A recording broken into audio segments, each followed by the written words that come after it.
शिव पुराण कथा।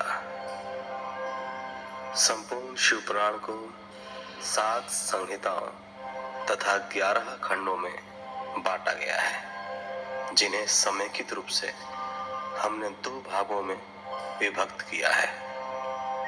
फिलहाल शिव पुराण को 7 संहिताओं तथा 11 खंडों में बांटा गया है, जिन्हें समेकित रूप से हमने 2 भागों में विभक्त किया है। फिलहाल शिव पुराण भाग 1 में आप क्रमशः शिव पुराण महात्म्य, विद्येश्वर संहिता, रुद्र संहिता प्रथम खंड, रुद्र संहिता द्वितीय खंड यानी सती खंड, तृतीय खंड यानी पार्वती खंड तथा चतुर्थ खंड यानी कुमार खंड का श्रवण करेंगे। बाकी कथा आप शिव पुराण भाग 2 में सुन पाएंगे। तो चलिए आरंभ करते हैं शिव पुराण महात्म्य के पहले अध्याय से। पहला अध्याय, सूत जी द्वारा शिव पुराण की महिमा का वर्णन। श्री शौनक जी ने पूछा, महाज्ञानी सूत जी, आप संपूर्ण सिद्धांतों के ज्ञाता हैं, कृपया मुझसे पुराणों के सार का वर्णन करें। ज्ञान और वैराग्य सहित भक्ति से प्राप्त विवेक की वृद्धि कैसे होती है तथा साधु पुरुष कैसे अपने काम, क्रोध आदि विकारों का निवारण करते हैं। इस कलयुग में सभी जीव आसुरी स्वभाव के हो गए हैं, अतः कृपा करके मुझे ऐसा साधन बताइए जो कल्याणकारी एवं मंगलकारी हो तथा पवित्रता लिए हो। प्रभु, वह ऐसा साधन हो जिससे मनुष्य की शुद्धि हो जाए और उस निर्मल हृदय वाले पुरुष को सदैव के लिए शिव की प्राप्ति हो जाए। श्री सूत जी ने उत्तर दिया, शौनक जी, आप धन्य हैं, क्योंकि आपके मन में पुराण कथा को सुनने के लिए अपार प्रेम व लालसा है। इसलिए मैं तुम्हें परम उत्तम शास्त्र की कथा सुनाता हूँ। वत्स, संपूर्ण सिद्धांत से संपन्न, भक्ति को बढ़ाने वाला तथा शिव जी को संतुष्ट करने वाला अमृत के समान दिव्य शास्त्र है शिव पुराण। इसका पूर्व काल में शिव जी ने ही प्रवचन किया था। गुरुदेव व्यास ने सनत कुमार मुनि का उपदेश पाकर आदर पूर्वक इस पुराण की रचना की है। यह पुराण कलयुग में मनुष्यों के हित का परम साधन है। शिव पुराण परम उत्तम शास्त्र है। इस पृथ्वी लोक में सभी मनुष्यों को भगवान शिव के विशाल स्वरूप को समझना चाहिए। इसे पढ़ना एवं सुनना सर्व साधन है। यह मनोवांछित फलों को देने वाला है। इससे मनुष्य निष्पाप हो जाता है तथा इस लोक में सभी सुखों का उपभोग करके अंत में शिवलोक को प्राप्त करता है। शिव पुराण में 24,000 श्लोक हैं, जिसमें 7 संहिताएं हैं। शिव पुराण परब्रह्म परमात्मा के समान गति प्रदान करने वाला है। मनुष्य को पूरी भक्ति एवं संयम पूर्वक इसे सुनना चाहिए। जो मनुष्य प्रेम पूर्वक नित्य इसको बांचता है या इसका पाठ करता है, वह निसंदेह पुण्यात्मा है। भगवान शिव उस विद्वान पुरुष पर प्रसन्न होकर उसे अपना धाम प्रदान करते हैं। प्रतिदिन आदर पूर्वक शिव पुराण का पूजन करने वाले मनुष्य संसार में संपूर्ण भोगों को भोग कर भगवान शिव के पद को प्राप्त करते हैं। वे सदा सुखी रहते हैं। शिव पुराण में भगवान शिव का सर्वस्व है। इस लोक और परलोक में सुख की प्राप्ति के लिए आदर पूर्वक इसका सेवन करना चाहिए। यह निर्मल शिव पुराण धर्म, अर्थ, काम और मोक्ष रूप चारों पुरुषार्थों को देने वाला है। अतः सदा प्रेम पूर्वक इसे सुनना एवं पढ़ना चाहिए। दूसरा अध्याय, देवराज को शिवलोक की प्राप्ति और चंचुला का संसार से वैराग्य। श्री शौनक जी ने पूछा, आप धन्य हैं सूत जी, आप परमार्थ तत्व के ज्ञाता हैं। आपने हम पर कृपा करके हमें यह अद्भुत और दिव्य कथा सुनाई है। भूतल पर इस कथा के समान कल्याण का और कोई साधन नहीं है। आपकी कृपा से यह बात हमने समझ ली है। सूत जी, इस कथा के दौरान कौन से पापी शुद्ध होते हैं, उन्हें कृपा पूर्वक बताकर इस जगत को कृतार्थ कीजिए।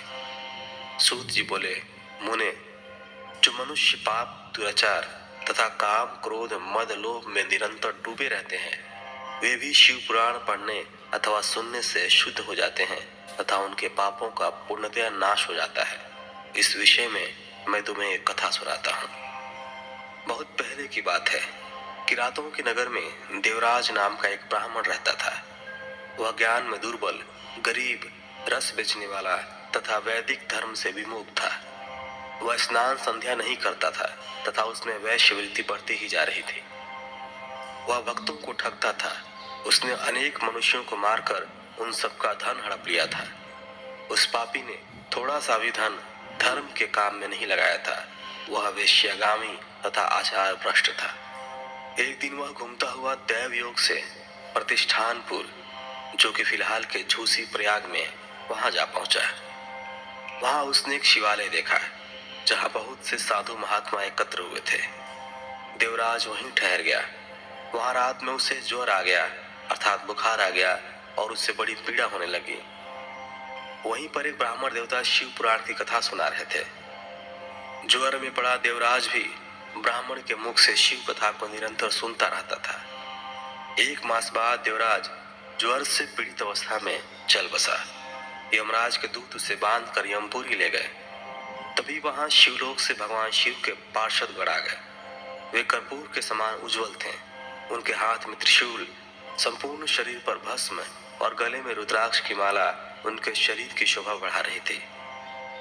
उन्होंने यमराज के दूतों को मार पीट कर देवराज को यमदूतों के चंगुल से छुड़ा लिया और वे उसे अपने अद्भुत विमान में बिठाकर जब कैलाश पर्वत पर ले जाने लगे तो यमपुरी में कोलाहल मच गया, जिसे सुनकर यमराज अपने भवन से बाहर आए।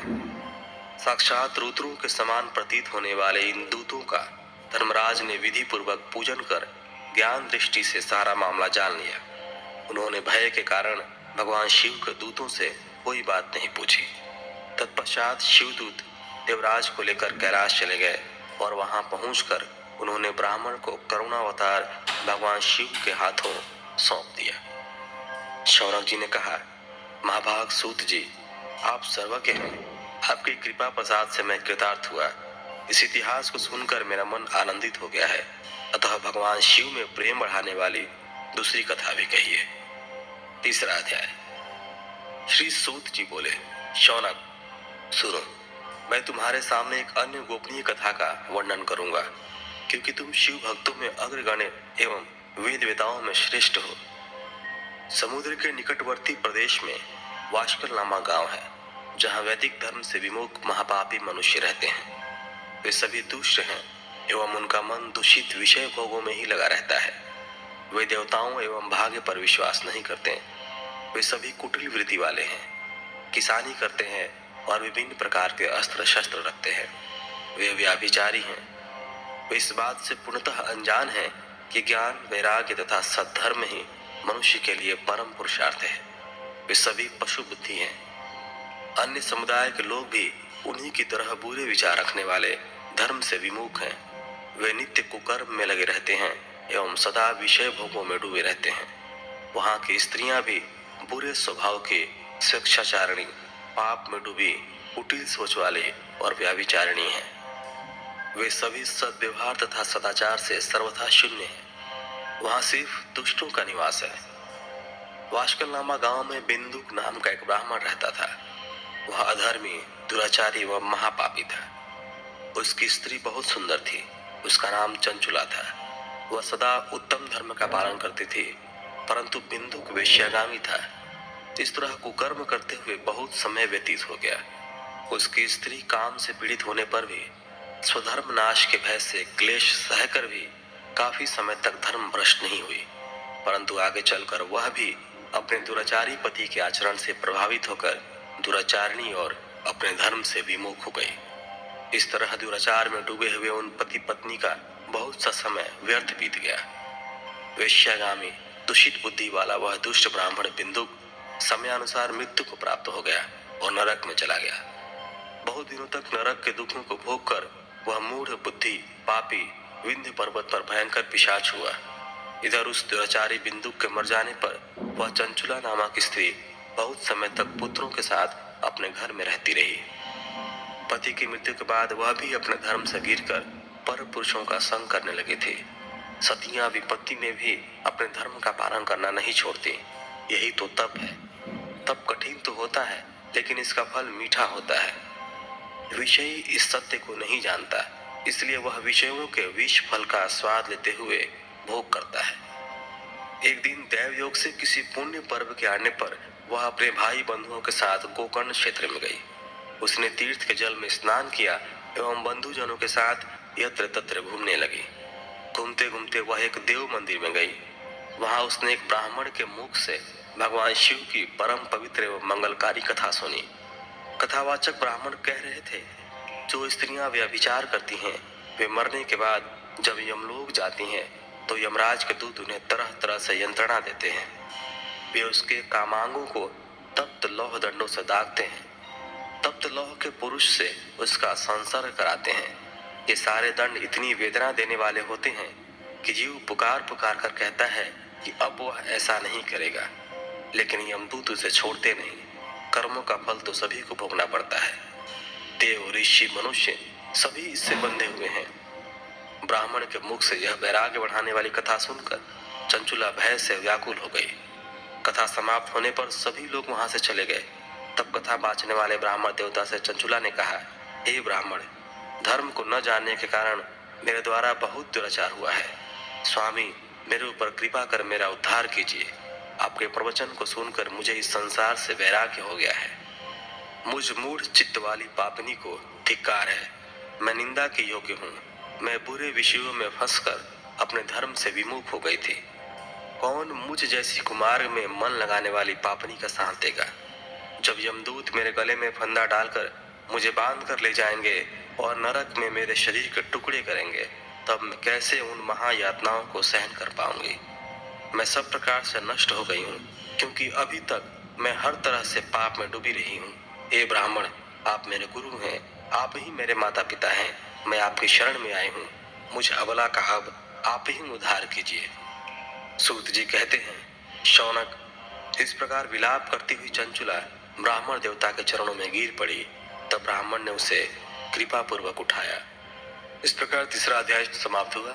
अभी तक के 3 अध्यायों में जो आपने सुना, उन सभी बातों का कम शब्दों में अगर सारांश बताया जाए तो इसका अर्थ यह है कि महाज्ञानी सूत जी शौनक जी को शिव पुराण की महात्म्य बताते हुए यह समझाना चाहते हैं कि व्यभिचार करने वाले, दुराचार करने वाले पुरुष या स्त्री नरक लोक को जाते हैं, तथा जो लोग शिव की भक्ति करते हैं, जो लोग शिव पुराण का श्रवण करते हैं, उनका इन पापों से मुक्ति हो जाती है।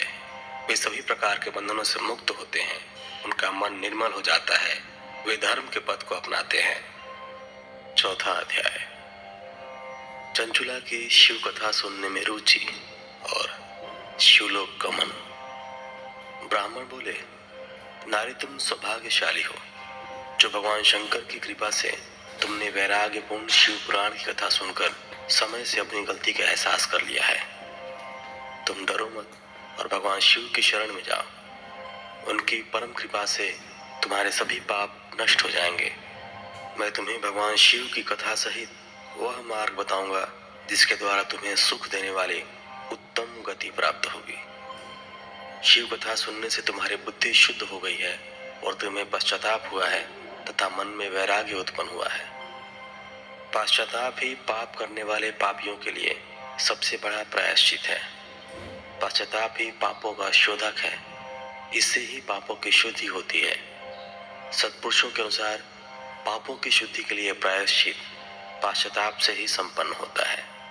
जो मनुष्य अपने कुकर्म के लिए पश्चाताप नहीं करता वह उत्तम गति प्राप्त नहीं करता, परंतु जिसने अपने कुकृत्य पर हार्दिक पश्चाताप होता है वह अवश्य उत्तम गति का भागीदार होता है। इसमें कोई शक नहीं है। शिव पुराण की कथा सुनने से चित्त की शुद्धि एवं मन निर्मल हो जाता है। शुद्ध चित्त में ही भगवान शिव एवं पार्वती का वास होता है। वह शुद्धात्मा पुरुष सदा शिव के पद को प्राप्त होता है। इस कथा का श्रवण सभी मनुष्यों के लिए कल्याणकारी है, अतः इसकी आराधना एवं सेवा करनी चाहिए। यह कथा भवबंधन रूपी रोग का नाश करने वाली है। भगवान शिव की कथा सुनकर हृदय में उसका मनन करना चाहिए। इससे चित्त की शुद्धि होती है। चित्त शुद्धि होने से ज्ञान और वैराग्य के साथ महेश्वर की भक्ति निश्चय ही प्रकट होती है तथा उनके अनुग्रह से दिव्य मुक्ति प्राप्त होती है। जो मनुष्य माया के प्रति आसक्त है वह इस संसार बंधन से मुक्त नहीं हो पाता।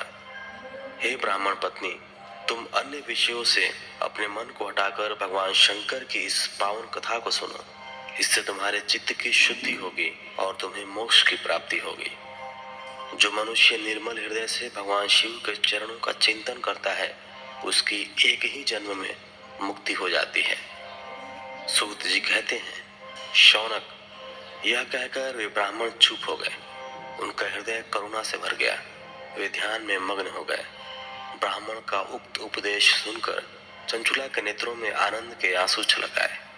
वह हर्ष भरे हृदय से ब्राह्मण देवता के चरणों में गिर गई और हाथ जोड़कर बोली, मैं कृतार्थ हो गई। हे ब्राह्मण, शिव भक्तों में श्रेष्ठ स्वामी, आप धन्य हैं। आप परमार्थदर्शी हैं और सदा परोपकार में लगे रहते हैं। साधु, मैं नरक के समुद्र में गिर रही हूँ, कृपा कर मेरा उद्धार कीजिए। जिस पौराणिक व अमृत के समान सुंदर शिव पुराण कथा की बात आपने की है, उसे सुनकर ही मेरे मन में वैराग्य उत्पन्न हुआ है। उस अमृतमयी शिव पुराण कथा को सुनने के लिए मेरे मन में बड़ी श्रद्धा हो रही है। कृपया आप मुझे उसे सुनाइए। सूत जी कहते हैं, शिव पुराण की कथा सुनने की इच्छा मन में लिए हुए चंचुला उन ब्राह्मण देवता की सेवा में वहीं रहने लगी।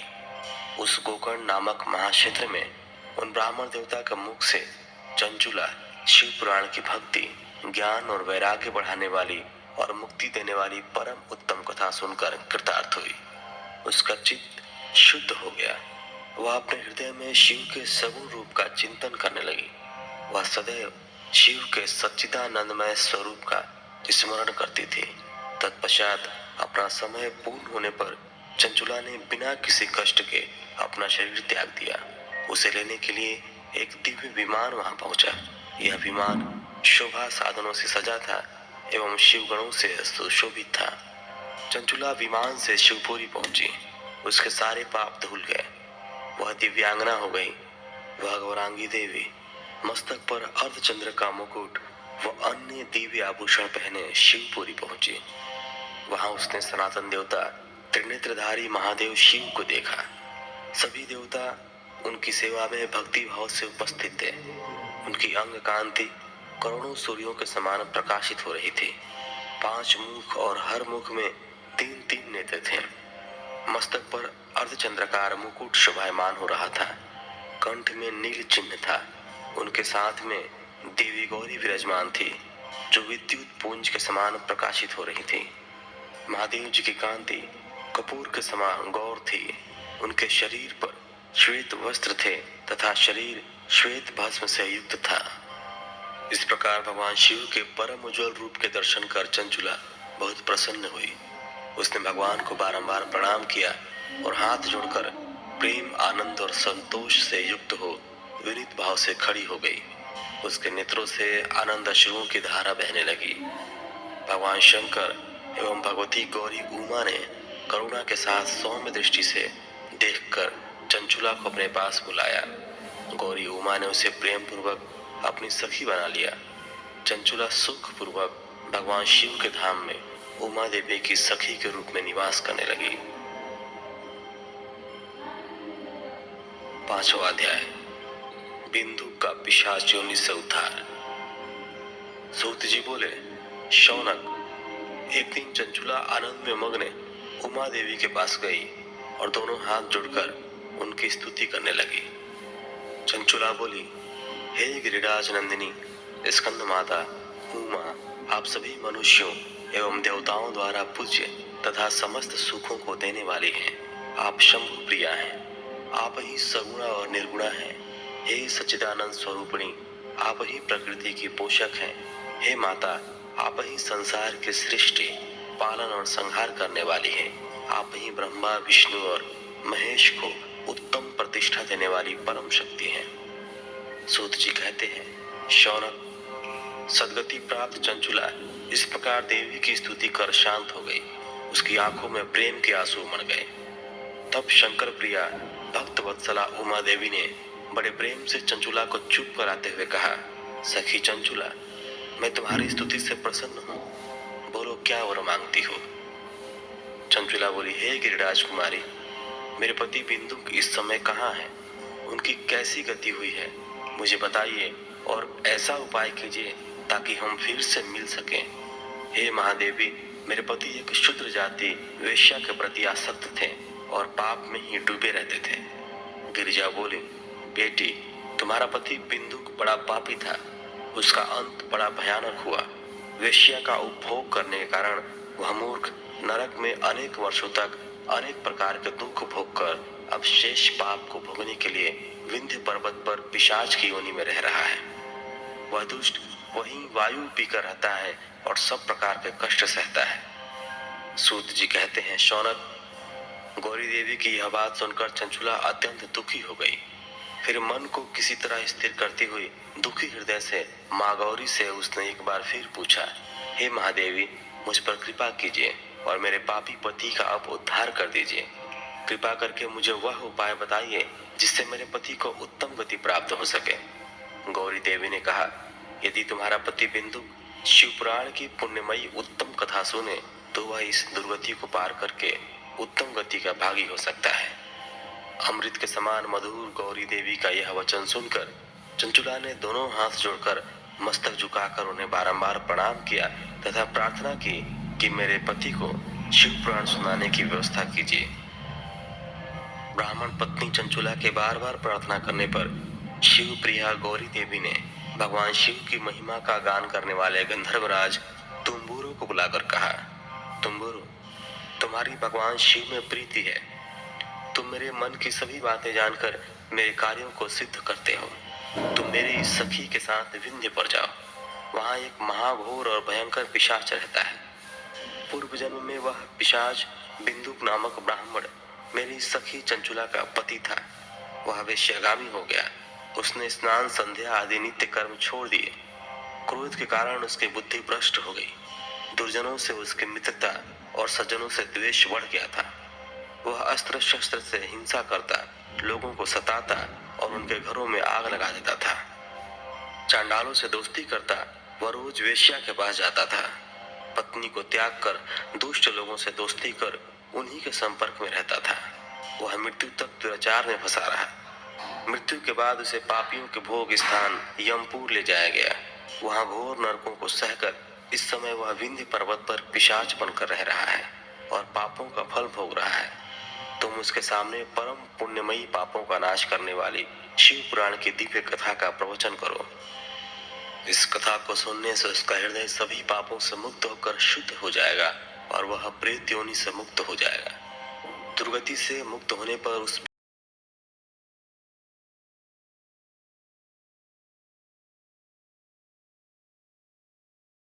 उमा का आदेश पाकर गंधर्वराज तुम्बुरु प्रसन्नता पूर्वक अपने भाग्य की सराहना करते हुए चंचुला को साथ लेकर विमान से पिशाच के निवास स्थान विंध्य पर्वत गया। वहां पहुंचकर उसने उस विकराल आकृति वाले पिशाच को देखा। उसका शरीर विशाल था, उसकी ठोड़ी बड़ी थी। वह कभी हंसता, कभी रोता और कभी उछलता था। महाबली तुम्बुरु ने बिंदुक नामक पिशाच को पाशों से बांध लिया। उसके पश्चात तुम्बुरु ने शिव पुराण की कथा वाचने के लिए स्थान तलाश कर मंडप की रचना की। शीघ्र ही इस बात का पता लोगों को चल गया कि एक पिशाच के उद्धार हेतु देवी पार्वती की आज्ञा से तुम्बुरु शिव पुराण की अमृत कथा सुनाने विंध्य पर्वत पर आए हैं। उस कथा को सुनने के लोभ से बहुत से देवर्षि वहां पहुंच गए। सभी को आदर पूर्वक स्थान दिया गया। पिशाच बिंदु को पाशों में बांधकर आसन पर बिठाया गया और तब तुम्बुरु ने परम उत्तम शिव पुराण की अमृत कथा का गान शुरू किया। उसने पहली विद्येश्वर संहिता से लेकर 7वीं वायु संहिता तक शिव पुराण की कथा का स्पष्ट वर्णन किया। साधु संहिताओं सहित शिव पुराण को सुनकर सभी श्रोता कृतार्थ हो गए। परम पुण्यमय शिव पुराण को सुनकर पिशाच सभी पापों से मुक्त हो गया और उसने पिशाच शरीर का त्याग कर दिया। शीघ्र ही उसका रूप दिव्य हो गया। उसका शरीर गौर वर्ण का हो गया। शरीर पर श्वेत वस्त्र एवं पुरुषों के आभूषण आ गए। इस प्रकार दिव्य देहधारी होकर बिंदुक अपनी पत्नी चंचुला के साथ स्वयं भी भगवान शिव का गुणगान करने लगा। उसे इस दिव्य रूप में देखकर सभी को बहुत आश्चर्य हुआ। उसका मन परम आनंद से परिपूर्ण हो गया। सभी भगवान महेश्वर के अद्भुत चरित्र को सुनकर कृतार्थ हो उनका यशोगान करते हुए अपने अपने धाम को चले गए। बिंदुक अपनी पत्नी चंचुला के साथ विमान में बैठकर शिवपुरी की ओर चल दिया। महेश्वर के गुणों का गान करते हुए बिंदुक अपनी पत्नी चंचुला एवं तंबूरा के साथ शीघ्र ही शिवधाम पहुंच गया। भगवान शिव एवं देवी पार्वती ने उसे अपना पार्षद बना लिया। दोनों पति पत्नी सुखपूर्वक भगवान महेश्वर एवं देवी गौरी के श्री चरणों में अविचल निवास पाकर धन्य हो गए। छठा अध्याय, शिव पुराण के श्रवण की विधि। शौनक जी कहते हैं, महाप्राज्ञ सूत जी, आप धन्य एवं शिव भक्तों में श्रेष्ठ हैं। हम पर कृपा कर हमें कल्याणमय शिव पुराण के श्रवण की विधि बताइए, जिससे सभी श्रोताओं को संपूर्ण उत्तम फल की प्राप्ति हो। सूत जी ने कहा, मुने शौनक, तुम्हें संपूर्ण फल की प्राप्ति के लिए मैं शिव पुराण की विधि सविस्तार बताता हूँ। सर्वप्रथम किसी ज्योतिषी को बुलाकर दान में संतुष्ट कर उससे कथा का शुभ मुहूर्त निकलवाना चाहिए और इसकी सूचना का संदेश सभी लोगों तक पहुंचाना चाहिए कि हमारे यहाँ शिव पुराण की कथा होने वाली है। अपने कल्याण की इच्छा रखने वालों को इसे सुनने अवश्य पधारना चाहिए। देश विदेश में जो भी भगवान शिव के भक्त हों तथा शिव कथा के कीर्तन और श्रवण के उत्सुक हों, उन सभी को आदर पूर्वक बुलाना चाहिए और उनका आदर सत्कार करना चाहिए। शिव पुराण सुनने के लिए मंदिर, तीर्थ, वन प्रांत अथवा घर में ही उत्तम स्थान का निर्माण करना चाहिए। केले के खंभों से सुशोभित कथा मंडप तैयार कराएं। उसे सब और फल, पुष्प, सुंदर चंदोवे से अलंकृत करना चाहिए। चारों कोनों पर ध्वज लगाकर उसे विभिन्न सामग्री से सुशोभित करें। भगवान शंकर के लिए भक्ति पूर्वक दिव्य आसन का निर्माण करना चाहिए। कथावाचक के लिए भी दिव्य आसन का निर्माण करना चाहिए। नियम पूर्वक कथा सुनने वालों के लिए भी सुयोग्य आसन की व्यवस्था करें तथा अन्य लोगों के बैठने की भी व्यवस्था करें। कथा वाचने वाले विद्वान के प्रति कभी बुरी भावना न रखें। संसार में जन्म तथा गुणों के कारण बहुत से गुरु होते हैं, परंतु उन सब में पुराणों का ज्ञाता ही परम गुरु माना जाता है। पुराण वेत्ता पवित्र, शांत, साधु, ईर्ष्या पर विजय प्राप्त करने वाला और दयालु होना चाहिए। ऐसे गुणी मनुष्य को इस पुण्यमयी कथा को वाचना चाहिए। सूर्योदय से 3:30 पहर तक इसे वाचने का उपयुक्त समय है। मध्याह्न काल में 2 घड़ी तक कथा बंद रखनी चाहिए ताकि लोग मल मूत्र का त्याग कर सकें। जिस दिन से कथा शुरू हो रही है उससे 1 दिन पहले व्रत ग्रहण करें। कथा के दिनों में प्रातः काल का नित्य कर्म संक्षेप में कर लेना चाहिए। वक्ता के पास उसकी सहायता हेतु एक विद्वान व्यक्ति को बैठाना चाहिए, जो कि सब प्रकार के संशयों को दूर कर लोगों को समझाने में कुशल हो। कथा में आने वाले विघ्नों को दूर करने के लिए सर्वप्रथम गणेश जी का पूजन करना चाहिए। भगवान शिव व शिव पुराण की भक्ति भाव से पूजा करें। तत्पश्चात श्रोता तन मन से शुद्ध होकर आदर पूर्वक शिव पुराण की कथा सुने। जो वक्ता और श्रोता अनेक प्रकार के कर्मों से भटक रहे हों, काम आदि 6 विकारों से युक्त हों, वे पुण्य के भागी नहीं हो सकते। जो मनुष्य अपनी सभी चिंताओं को भूलकर कथा में मन लगाते हैं, उन शुद्ध बुद्धि मनुष्यों को उत्तम फल की प्राप्ति होती है। 7वां अध्याय, श्रोताओं द्वारा पालन किए जाने वाले नियम। सूत जी बोले, शौनक, शिव पुराण सुनने का व्रत लेने वाले पुरुषों के लिए जो नियम है उन्हें भक्ति पूर्वक सुनो। शिव पुराण की पुण्यमयी कथा नियम पूर्वक सुनने से बिना किसी विघ्न बाधा के उत्तम फल की प्राप्ति होती है। दीक्षा रहित मनुष्य को कथा सुनने का अधिकार नहीं है, अतः पहले वक्ता से दीक्षा ग्रहण करनी चाहिए। नियम पूर्वक कथा सुनने वाले मनुष्य को ब्रह्मचर्य का अच्छी तरह से पालन करना चाहिए। उसे भूमि पर सोना चाहिए, पत्तल में खाना चाहिए तथा कथा समाप्त होने पर ही अन्न ग्रहण करना चाहिए। समर्थ मनुष्य को शुद्ध भाव से शिव पुराण की कथा की समाप्ति तक उपवास रखना चाहिए और एक ही बार भोजन करना चाहिए। गरिष्ठ अन्न, दाल, जला हुआ अन्न, सेम, मसूर तथा बासी अन्न नहीं खाना चाहिए। जिसने कथा का व्रत ले रखा हो उसे प्याज, लहसुन, हींग, गाजर, मादक वस्तु तथा आमिष कही जाने वाली वस्तुओं को त्याग देना चाहिए। ऐसा मनुष्य प्रतिदिन सत्य, शौच, दया, मौन, सरलता, विनय तथा हार्दिक उदारता आदि सद्गुणों को अपनाए तथा साधु संतों की निंदा का त्याग कर नियम पूर्वक कथा सुने। सकाम मनुष्य इस कथा के प्रभाव से अपनी अभीष्ट कामना प्राप्त करता है और निष्काम मोक्ष प्राप्त करता है। सभी स्त्री पुरुषों को विधि विधान से शिव पुराण की उत्तम कथा को सुनना चाहिए। महर्षि, शिव पुराण की समाप्ति पर श्रोताओं को भक्ति पूर्वक भगवान शिव की पूजा की तरह पुराण पुस्तक की पूजा भी करनी चाहिए तथा इसके पश्चात विधि पूर्वक वक्ता का भी पूजन करना चाहिए। पुस्तक को रखने के लिए नया और सुंदर बस्ता बनाएं। पुस्तक व वक्ता की पूजा के उपरांत वक्ता की सहायता हेतु बुलाए गए पंडित का भी सत्कार करना चाहिए। कथा में पधारे अन्य ब्राह्मणों को भी अन्न धन का दान दें। गीत वाद्य और नृत्य से उत्सव को महान बनाएं। विरक्त मनुष्य को कथा समाप्ति पर गीता का पाठ करना चाहिए तथा गृहस्थ को श्रवण कर्म की शांति हेतु होम करना चाहिए।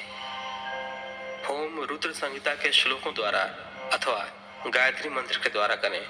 यदि हवन करने में असमर्थ हो तो भक्ति पूर्वक शिव सहस्त्र नाम का पाठ करें। कथा श्रवण संबंधी व्रत की पूर्णता के लिए शहद से बनी खीर का भोजन 11 ब्राह्मणों को कराकर उन्हें दक्षिणा दे। समृद्ध मनुष्य 3 तोले सोने का एक सुंदर सिंहासन बनाए और इसके ऊपर लिखी अथवा लिखाई हुई शिव पुराण की लिखी पोथी विधि पूर्वक स्थापित करें तथा पूजा करके दक्षिणा चढ़ाएं। फिर आचार्य का वस्त्र आभूषण एवं गंध से पूजन करके दक्षिणा सहित वह पुस्तक उन्हें भेंट कर दें। शौनक, इस पुराण के दान के प्रभाव से भगवान शिव का अनुग्रह पाकर मनुष्य भव बंधन से मुक्त हो जाता है। शिव पुराण को विधि पूर्वक संपन्न करने पर यह संपूर्ण फल देता है तथा भोग और मोक्ष प्रदान करता है। मुने, शिव पुराण का सारा महात्म्य जो संपूर्ण फल देने वाला है मैंने तुम्हें सुना दिया। अब आप और क्या सुनना चाहते हो? श्रीमान, शिव पुराण सभी पुराणों के माथे का तिलक है। जो मनुष्य सदा भगवान शिव का ध्यान करते हैं, जिनकी वाणी शिव के गुणों की स्तुति करते हैं और जिनके दोनों कान उनकी कथा सुनते हैं, उनका जीवन सफल हो जाता है। वे संसार सागर से पार हो जाते हैं। ऐसे लोग इहलोक और परलोक में सदा सुखी रहते हैं। भगवान शिव के सच्चिदानंद में स्वरूप का स्पर्श पाकर ही समस्त प्रकार के कष्टों का निवारण हो जाता है। उनकी महिमा जगत के बाहर और भीतर दोनों जगह विद्यमान है। उन अनंत आनंद रूप परम शिव की मैं शरण लेता हूँ। इस प्रकार शिव पुराण महात्म्य की कथा संपूर्ण हुई। आगे आप शिव पुराण विद्येश्वर संहिता का श्रवण करेंगे। विद्येश्वर संहिता, पहला अध्याय, पाप नाशक साधनों के विषय में प्रश्न। जो आदि से लेकर अंत में है, नित्य मंगलमय है, जो आत्मा के स्वरूप को प्रकाशित करने वाले हैं, जिनके 5 मुख हैं और जो खेल खेल में जगत की रचना, पालन और संहार तथा अनुग्रह एवं तिरोभाव रूप 5 प्रबल कर्म करते हैं, उन सर्वश्रेष्ठ अजर अमर उमापति भगवान शंकर का मैं मन ही मन चिंतन करता हूँ। व्यास जी कहते हैं, धर्म का महान क्षेत्र जहाँ गंगा यमुना का संगम है, उस पुण्यमय प्रयाग जो ब्रह्मलोक का मार्ग है, वहाँ एक बार महातेजस्वी महाभाग महात्मा मुनियों ने विशाल यज्ञ का आयोजन किया। उस ज्ञान यज्ञ का समाचार सुनकर पौराणिक शिरोमणि व्यास जी के शिष्य सूत जी वहां मुनियों के दर्शन के लिए आए। सूत जी का सभी मुनियों ने विधिवत स्वागत एवं सत्कार किया तथा उनकी स्तुति करते हुए हाथ जोड़कर उनसे कहा, हे सर्वज्ञ विद्वान रोमहर्षण जी, आप बड़े भाग्यशाली हैं। आपने स्वयं व्यास जी के मुख से पुराण विद्या प्राप्त की है। आप आश्चर्य स्वरूप कथाओं का भंडार हैं। आप भूत भविष्य और वर्तमान के ज्ञाता हैं। हमारा सौभाग्य है कि आपके दर्शन हुए। आपका यहाँ आना निरर्थक नहीं हो सकता। आप कल्याणकारी हैं। उत्तम बुद्धि वाले सूत जी, यदि आपका अनुग्रह हो तो गोपनीय होने पर भी आप शुभाशुभ तत्व का वर्णन करें, जिससे हमारी तृप्ति नहीं होती और उसे सुनने की हमारी इच्छा ऐसे ही रहती है। कृपा कर उस विषय का वर्णन करें। घोर कलयुग आने पर मनुष्य पुण्य कर्म से दूर होकर दुराचार में फंस जाएंगे, दूसरों की बुराई करेंगे, पराई स्त्रियों के प्रति आसक्त होंगे, हिंसा करेंगे, मूर्ख नास्तिक और पशु बुद्धि हो जाएंगे। सूत जी, कलयुग में वेद प्रतिपादित वर्ण आश्रम व्यवस्था नष्ट हो जाएगी।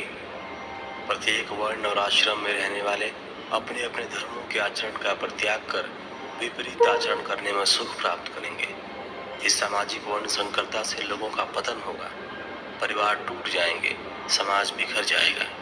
प्राकृतिक आपदाओं से जगह जगह लोगों की मृत्यु होगी, धन का क्षय होगा, स्वार्थ और लोभ की प्रवृत्ति बढ़ जाएगी, ब्राह्मण लोभी हो जाएंगे और वेद बेचकर धन प्राप्त करेंगे, मत से मोहित होकर दूसरों को ठगेंगे, पूजा पाठ नहीं करेंगे और ब्रह्म ज्ञान से शून्य होंगे। क्षत्रिय अपने धर्म को त्याग कर कुसंगी, पापी और व्याभिचारी हो जाएंगे। शौर्य से रहित वे शूद्रों जैसा व्यवहार करेंगे और काम के अधीन हो जाएंगे। वैश्य धर्म से विमुख हो, संस्कार भ्रष्ट होकर, कुमार्गी, धनोपार्जन परायण होकर नाप तौल में ध्यान लगाएंगे।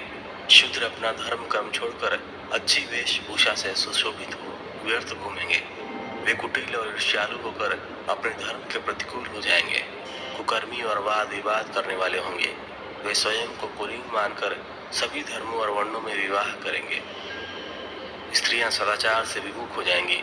वे अपने पति का अपमान करेंगी और सास ससुर से लड़ेंगे, मलिन भोजन करेंगी। उनका शील स्वभाव बहुत बुरा होगा। सूत जी कहते हैं, इसी तरह जिनकी बुद्धि नष्ट हो गई है और जिन्होंने अपने धर्म का त्याग कर दिया है, ऐसे लोग लोक परलोक में उत्तम गति कैसे प्राप्त करेंगे? इस चिंता से हम सभी व्याकुल हैं। परोपकार के समान कोई धर्म नहीं है। इस धर्म का पालन करने वाला दूसरों को सुखी करता हुआ स्वयं भी प्रसन्नता अनुभव करता है। यह भावना यदि निष्काम हो तो कर्ता का हृदय शुद्ध करते हुए उसे परम गति प्रदान करती है। हे महामुने, आप समस्त सिद्धांतों के ज्ञाता हैं। कृपा कर कोई ऐसा उपाय बताइए जिससे इन सबके पापों का तत्काल नाश हो जाए। व्यास जी कहते हैं, उन श्रेष्ठ मुनियों की यह बात सुनकर सूत जी मन ही मन परम श्रेष्ठ भगवान शंकर का स्मरण करके उनसे इस प्रकार बोले। दूसरा अध्याय, शिव पुराण का परिचय और महिमा। सूत जी कहते हैं, साधु महात्माओं, आपने बहुत अच्छी बात पूछी है। यह प्रश्न तीनों लोगों का हित करने वाला है। आप लोगों के स्नेहपूर्ण आग्रह पर गुरुदेव व्यास का स्मरण कर मैं समस्त पाप राशियों से उद्धार करने वाले शिव पुराण की अमृत कथा का वर्णन कर रहा हूँ। ये वेदांत का सार सर्वस्व है। यही परलोक में परमार्थ को देने वाला है तथा दुष्टों का विनाश करने वाला है। इसमें भगवान शिव के उत्तम यश का वर्णन है। धर्म, अर्थ, काम और मोक्ष आदि पुरुषार्थों को देने वाला पुराण अपने प्रभाव की दृष्टि से वृद्धि तथा विस्तार को प्राप्त हो रहा है। शिव पुराण के अध्ययन से कलयुग के सभी पापों में लिप्त जीव उत्तम गति को प्राप्त होंगे। इसके उदय से ही कलयुग का उत्पात शांत हो जाएगा। शिव पुराण को वेद तुल्य माना गया है। इसका प्रवचन सर्वप्रथम भगवान शिव ने ही किया था। इस पुराण के 12 खंड या वेद हैं। ये 12 संहिताएं हैं। विद्येश्वर संहिता, रुद्र संहिता, विनायक संहिता, उमा संहिता, सहस्त्र कोटि रुद्र संहिता, एकादश रुद्र संहिता, कैलाश संहिता, शतरुद्र संहिता, कोटि रुद्र संहिता, मातृ संहिता, वायव्य संहिता तथा धर्म संहिता। विद्येश्वर संहिता में 10,000 श्लोक हैं।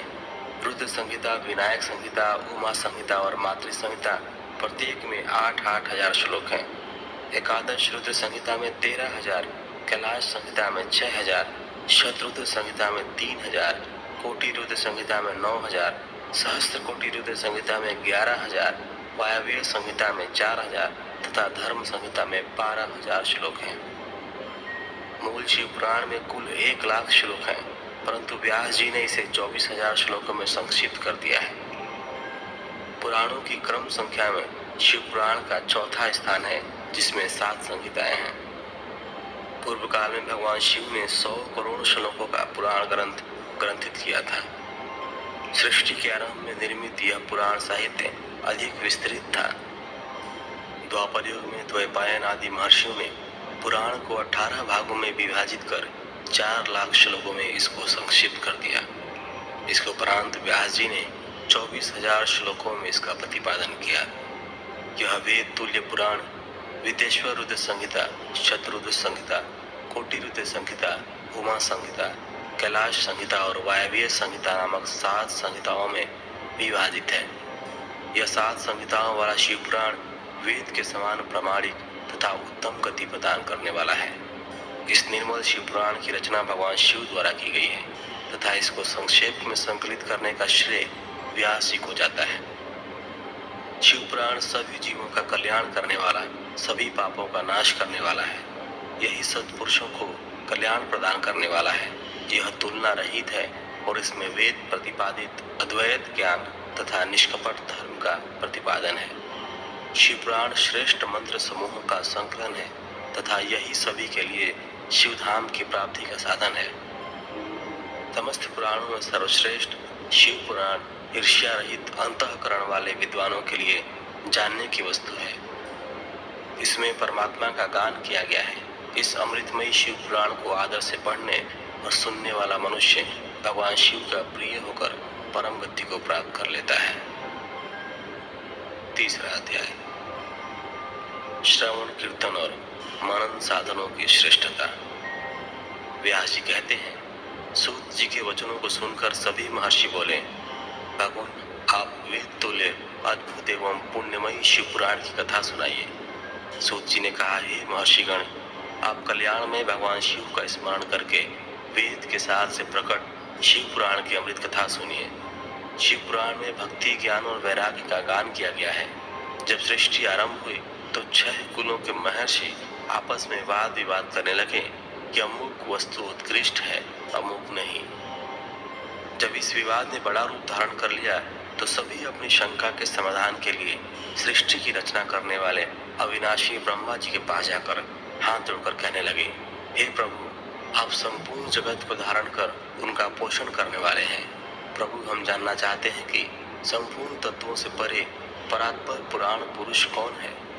ब्रह्मा जी ने कहा, ब्रह्मा, विष्णु, रुद्र और इंद्र आदि से युक्त संपूर्ण जगत समस्त भूतों एवं इंद्रियों के साथ पहले प्रकट हुआ है। वे देव महादेव ही सर्वज्ञ और संपूर्ण है। भक्ति से ही इनका साक्षात्कार होता है, दूसरे किसी उपाय से इनका दर्शन नहीं होता। भगवान शिव में अटूट भक्ति मनुष्य को संसार बंधन से मुक्ति दिलाती है। भक्ति से उन्हें देवता का कृपा प्रसाद प्राप्त होता है। जैसे अंकुर से बीज और बीज से अंकुर पैदा होता है। भगवान शंकर का कृपा प्रसाद प्राप्त करने के लिए आप सब ब्रह्मर्षि धरती पर सहस्त्रों वर्षों तक चलने वाले विशाल यज्ञ करो। यज्ञ प्रति भगवान शिव की कृपा से ही विद्या के सार तत्व साध्य साधन का ज्ञान प्राप्त होता है।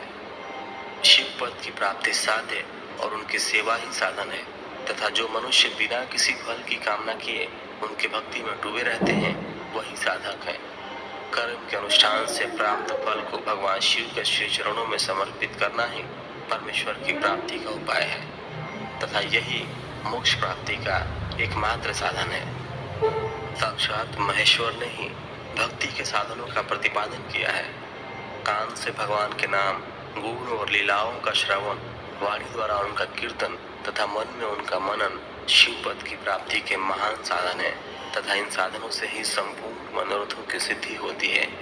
जिस वस्तु को हम प्रत्यक्ष अपनी आंखों के सामने देख सकते हैं उसकी तरफ आकर्षण स्वाभाविक है, परंतु जिस वस्तु को प्रत्यक्ष रूप से देखा नहीं जा सकता उसे केवल सुनकर और समझकर ही उसकी प्राप्ति के लिए प्रयत्न किया जाता है। अतः श्रवण पहला साधन है। श्रवण द्वारा ही गुरुमुख से तत्वों को सुनकर श्रेष्ठ बुद्धि वाला विद्वान अन्य साधन कीर्तन और मनन की शक्ति व सिद्धि प्राप्त करने का यत्न करता है।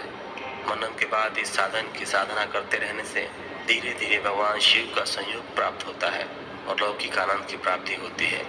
भगवान शिव की पूजा, उनके नामों का जाप तथा उनके रूप गुण विलास के हृदय में निरंतर चिंतन को ही मनन कहा जाता है।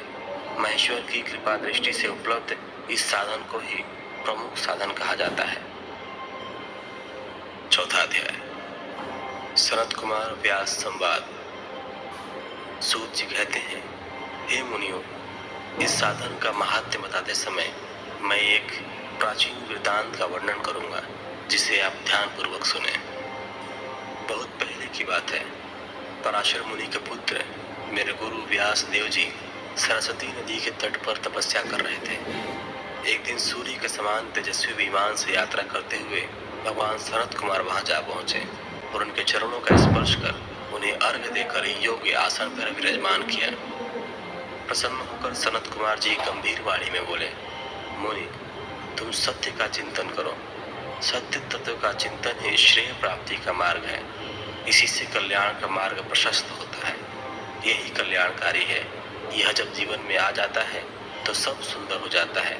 सत्य का अर्थ है सदैव रहने वाला, जिस पर इस काल का कोई प्रभाव नहीं पड़ता। यह सदा एक समान रहता है। सनत कुमार जी ने महर्षि व्यास को आगे समझाते हुए कहा, महर्षि, सत्य पदार्थ भगवान शिव ही है। भगवान शंकर का श्रवण, कीर्तन और मनन ही उन्हें प्राप्त करने के सर्वश्रेष्ठ साधन है। पूर्व काल में मैं दूसरे अनेकानेक साधनों के भ्रम में घूमता हुआ तपस्या करने मदरांचल पर जा पहुंचा। कुछ समय बाद महेश्वर शिव की आज्ञा से सबके साक्षी तथा शिवगणों के स्वामी नंदिकेश्वर वहां आए और स्नेह पूर्वक मुक्ति का साधन बताते हुए बोले, भगवान शंकर का श्रवण, कीर्तन और मनन ही मुक्ति का स्रोत है। यह बात मुझे स्वयं देवादिदेव भगवान शिव ने बताई है, अतः तुम इन्हीं साधनों का अनुष्ठान करो। व्यास जी से ऐसा कहकर अनुगामियों सहित सनत कुमार ब्रह्मधाम को चले गए। इस प्रकार इस उत्तम वृत्तांत का संक्षेप में मैंने वर्णन किया है। ऋषि बोले, सूत जी, आपने श्रवण, कीर्तन और मनन को मुक्ति का उपाय बताया है, किंतु जो मनुष्य इन तीनों साधनों में असमर्थ हो, वह मनुष्य कैसे मुक्त हो सकता है? किस कर्म के द्वारा बिना यत्न के ही मोक्ष मिल सकता है? 5वां अध्याय, शिवलिंग का रहस्य एवं महत्व। सूत जी कहते हैं, हे शौनक जी, श्रवण, कीर्तन और मनन जैसे साधनों को करना प्रत्येक के लिए सुगम नहीं है। इसके लिए योग्य गुरु और आचार्य चाहिए। गुरुमुख से सुनी हुई वाणी मन की शंकाओं को दग्ध करती है। गुरुमुख से सुने शिव तत्व द्वारा शिव के रूप स्वरूप के दर्शन और गुणानुवाद में रसानुभूति होती है, तभी भक्त कीर्तन कर पाता है। यदि ऐसा कर पाना संभव न हो तो मोक्षार्थी को चाहिए कि वह भगवान शंकर के लिंग एवं मूर्ति की स्थापना करके रोज उनकी पूजा करे। इसे अपनाकर वह इस संसार सागर से पार हो सकता है। संसार सागर से पार होने के लिए इस तरह की पूजा आसानी से भक्ति पूर्वक की जा सकती है।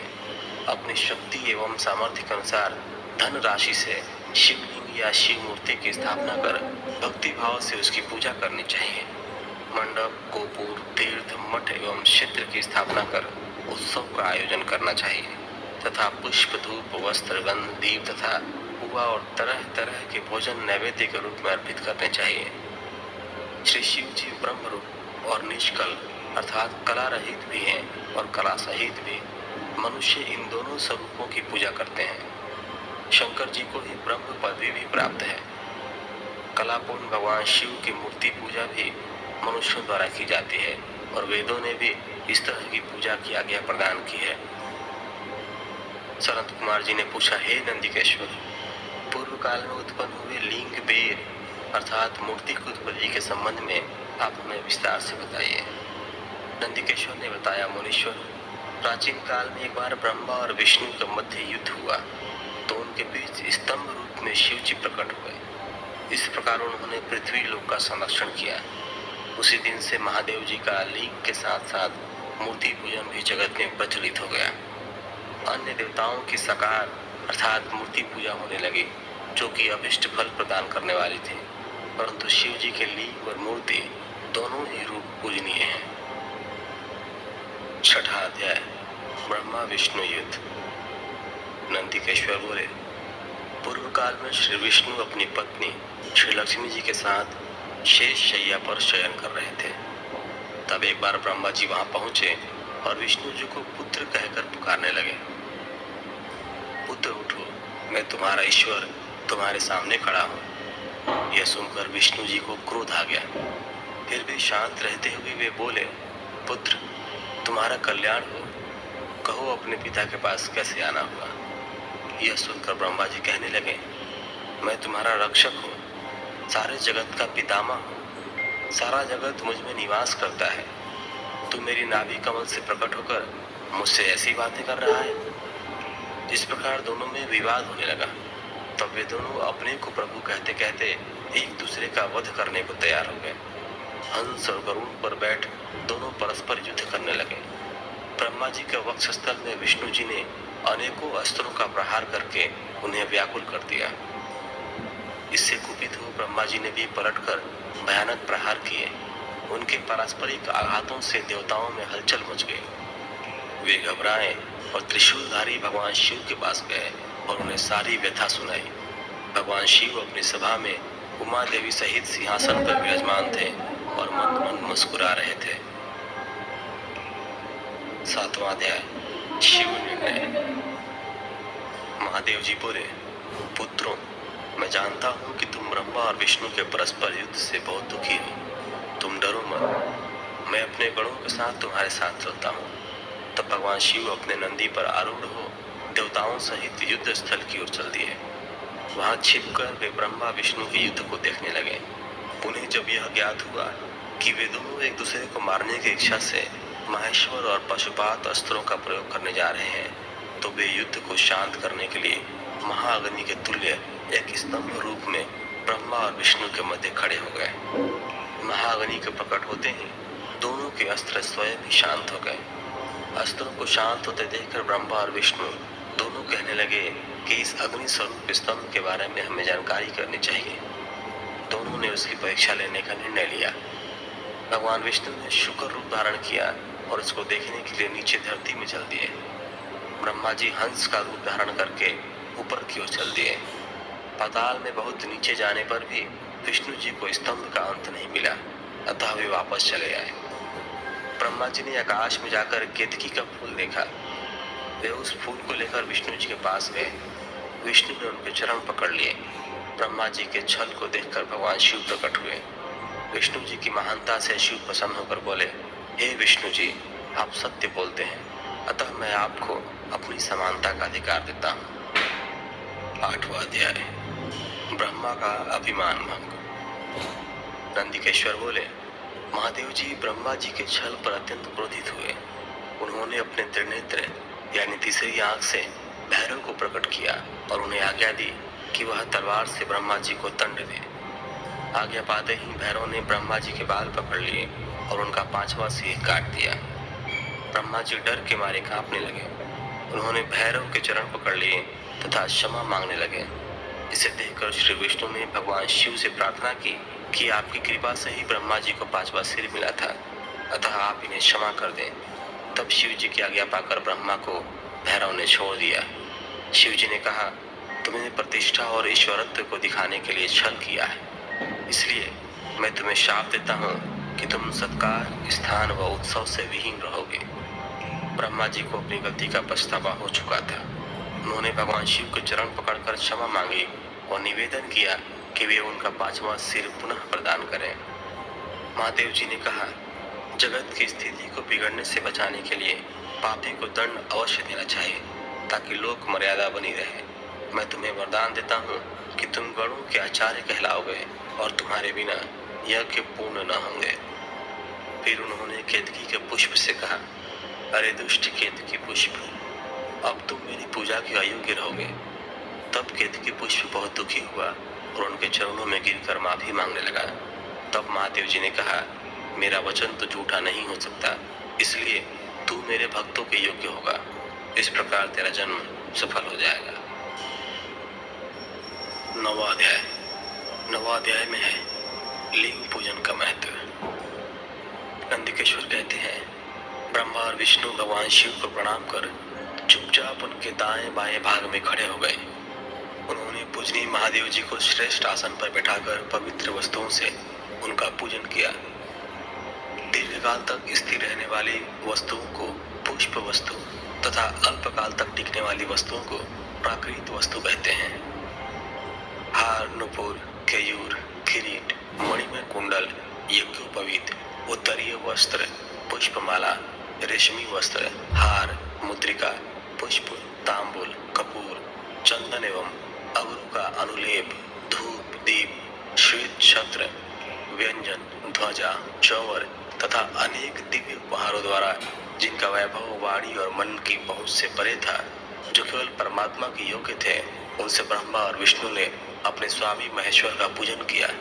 इससे प्रसन्न होकर भगवान शिव ने दोनों देवताओं से मुस्कुराकर कहा, पुत्रों, आज तुम्हारे द्वारा की गई पूजा से मैं बहुत प्रसन्न हूँ। इसी कारण यह दिन परम पवित्र और महान होगा। यह तिथि शिवरात्रि के नाम से प्रसिद्ध होगी और मुझे परम प्रिय होगी। इस दिन जो मनुष्य मेरे लिंग अर्थात निराकार रूप की या मेरी मूर्ति अर्थात साकार रूप की दिन रात निराहार रहकर अपनी शक्ति के अनुसार निश्चल भाव से यथोचित पूजा करेंगे, वह मेरा परम प्रिय भक्त होगा। पूरे वर्ष भर निरंतर मेरी पूजा करने पर जो फल मिलता है, वह फल शिवरात्रि को मेरा पूजन करके मनुष्य तत्काल प्राप्त कर लेता है। जैसे पूर्ण चंद्रमा का उदय समुद्र की वृद्धि का अवसर है, उसी प्रकार शिवरात्रि की तिथि मेरे धर्म की वृद्धि का समय है। इस तिथि को मेरी स्थापना का मंगलमय उत्सव होना चाहिए। मैं मार्गशीर्ष मास में आद्रा नक्षत्र से युक्त पूर्णमासी या प्रतिपदा को ज्योतिर्मय स्तंभ के रूप में प्रकट हुआ था। इस दिन जो भी मनुष्य पार्वती सहित मेरा दर्शन करता है अथवा मेरी मूर्ति या लिंग की झांकी निकालता है, वह मेरे लिए कार्तिकेय से भी अधिक प्रिय है। इस शुभ दिन मेरे दर्शन मात्र से पूरा फल प्राप्त होता है। यदि दर्शन के साथ मेरा पूजन भी किया जाए तो इतना अधिक फल प्राप्त होता है कि वाणी द्वारा उसका वर्णन नहीं किया जा सकता। लिंग रूप में प्रकट होकर मैं बहुत बड़ा हो गया था, अतः लिंग के कारण यह भूतल लिंग स्थान के नाम से प्रसिद्ध हुआ। जगत के लोग इसका दर्शन और पूजन कर सकें, इसके लिए यह अनादि और अनंत ज्योति स्तंभ अथवा ज्योतिर्मय लिंग अत्यंत छोटा हो गया। यह लिंग सब प्रकार के भोग सुलभ कराने वाला तथा भोग और मोक्ष का एकमात्र साधन है। इसका दर्शन, स्पर्श और ध्यान प्राणियों को जन्म और मृत्यु के कष्ट से छुड़ाने वाला है। शिवलिंग के यहाँ प्रकट होने के कारण यह स्थान अरुणाचल नाम से प्रसिद्ध होगा तथा यहाँ बड़े बड़े तीर्थ प्रकट होंगे। इस स्थान पर रहने या मरने से जीवों को मोक्ष प्राप्त होगा। मेरे दो रूप हैं, साकार और निराकार। पहले मैं स्तंभ रूप में प्रकट हुआ, फिर अपने साक्षात रूप में। ब्रह्म भाव मेरा निराकार रूप है तथा महेश्वर भाव मेरा साक्षात रूप है। ये दोनों ही मेरे सिद्ध रूप हैं। मैं ही परब्रह्म परमात्मा हूँ। जीवों पर अनुग्रह करना मेरा कार्य है। मैं जगत की वृद्धि करने वाला होने के कारण ब्रह्म कहलाता हूँ। सर्वत्र स्थित होने के कारण मैं ही सबकी आत्मा हूँ। स्वर्ग से लेकर अनुग्रह तक जो जगत संबंधी 5 कृत्य हैं, वे सदा ही मेरे हैं। मेरी ब्रह्म रूपता का बोध कराने के लिए पहले लिंग प्रकट हुआ, फिर अज्ञात ईश्वरत्व का साक्षात्कार कराने के लिए मैं जगदीश्वर रूप में प्रकट हो गया। मेरा सकल रूप मेरे ईशत्व का और निष्फल रूप मेरे ब्रह्म स्वरूप का बोध कराता है। मेरा लिंग मेरा स्वरूप है और मेरे सामीप्य की प्राप्ति कराने वाला है। मेरे लिंग की स्थापना करने वाले मेरे उपासक को मेरी समानता की प्राप्ति होती है तथा मेरे साथ एकत्व का अनुभव करता हुआ संसार सागर से मुक्त हो जाता है। वह जीते जी परमानंद की अनुभूति करता हुआ शरीर का त्याग कर शिवलोक को प्राप्त होता है, अर्थात मेरा ही स्वरूप हो जाता है। मूर्ति की स्थापना लिंग की अपेक्षा कौन है?